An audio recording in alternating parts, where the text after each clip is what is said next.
22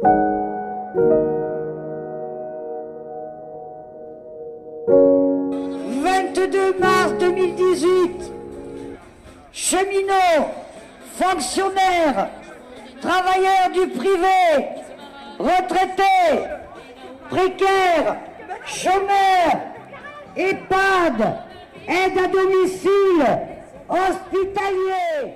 Le transport en ruralité, à l'heure où on nous dit qu'il ne faut plus utiliser les voitures, quand on supprime les gares, les petites gares, parce que notamment sur les axes qui montent sur Paris, etc., ça pose un problème. Et qu'une des alternatives à la voiture, c'est justement de remettre des transports collectifs, et notamment le train qui est le moins polluant, plutôt que les cars qui nous pourrissent l'atmosphère avec leur gasoil. L'école, en ce moment, notamment dans le Lot, avec les suppressions qu'il y a eu de postes sur la carte scolaire, c'est les fermetures de toutes les petites écoles rurales. Et ce qui est prévu pour la rentrée prochaine, ça va être la même chose, c'est-à-dire que ce sera l'élaboration d'un protocole vers le regroupement des petites écoles sur des bassins de vie, et non plus les écoles normalement qui sont créées dans les communes, en fait, vont être sur des bassins de vie, c'est-à-dire sur X communes, et qui devront regrouper leurs écoles, sachant que dans les milieux ruraux, c'est des problématiques de transport qui se posent pour les gamins, avec des temps de trajet que, effectivement, les gars dans leur bureau à Paris qui sont habitués à prendre le métro ne peuvent pas forcément imaginer, parce qu'ils ne sortent pas souvent de leur mur. Mais ici, c'est quand même une problématique très particulière. Alors qu'en plus, le paradoxe, c'est qu'on crée des petites... le gouvernement nous dit qu'on va créer des petits effectifs dans des zones un peu difficiles dans les grandes villes, avec des effectifs à 12 en CP ou en CE1. Mais ici, quand on est 20, on n'est pas assez nombreux pour avoir un instituteur. Donc il y a quand même des paradoxes qui sont assez incompréhensibles pour le tout venant de la population, quoi.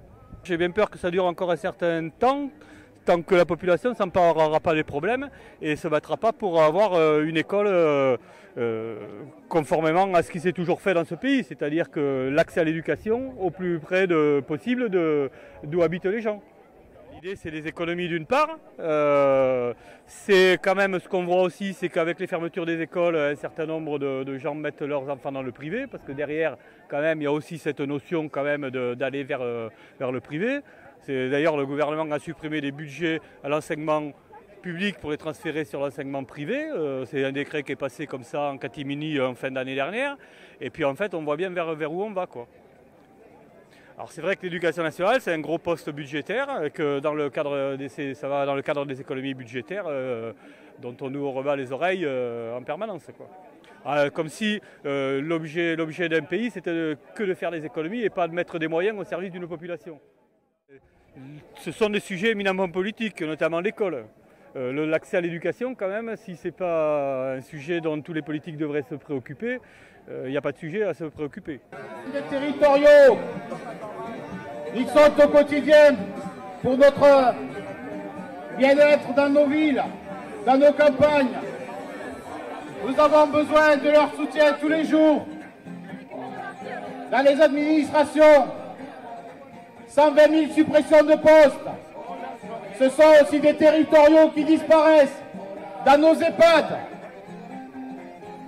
Pour nos aînés, pour leur dignité. Maintenant, nos services publics, c'est notre bien commun à tous. Rejoignez-nous dans la manif.